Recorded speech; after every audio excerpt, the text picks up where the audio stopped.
What is the best bourbon in the world? Man, I get this question a lot. This comes from friends of mine who want to shop and find something special for themselves. It also comes from people that are looking for a gift. You know, hey, my boss is getting ready to retire and we want to find a very special gift. It comes from customers that just come in here. What do you think is the best? What is your personal favorite bourbon? Not anything necessarily that's here, but just what's your favorite overall? And I think that there is one answer just based on reputation, how long it's been available to the market, and the fact it hits on a lot of the things that I'm looking for. So to me, the best bourbon of all time, at least the one that's available right now of current offerings, though it's impossible to find. So it's almost like not worth telling you because you probably can't find it, or if you do, you'll overpay for it, that type of thing.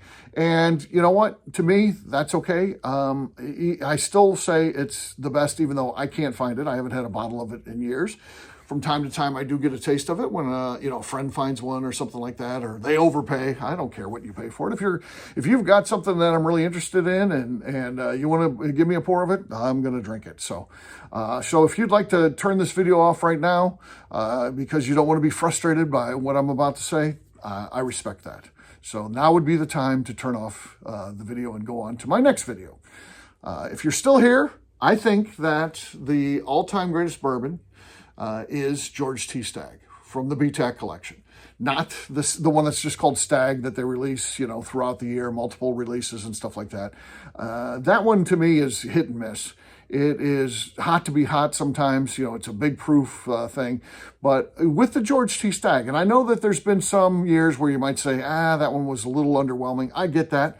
It's hard to hit a grand slam every time you're at the plate, but I think more often than not, they are hitting that grand slam at Buffalo Trace. Harlan Wheatley does a great job of identifying lots of barrels that become George T. Stagg.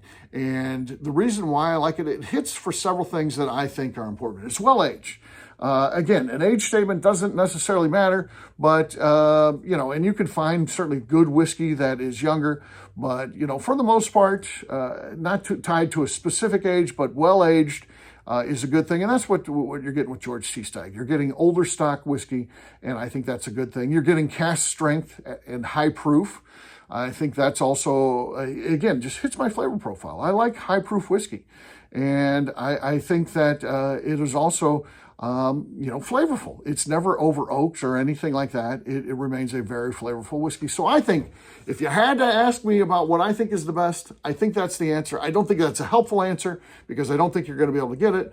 But if you're going to pin me down and say, I got to know, what do you think is the best? That's the answer.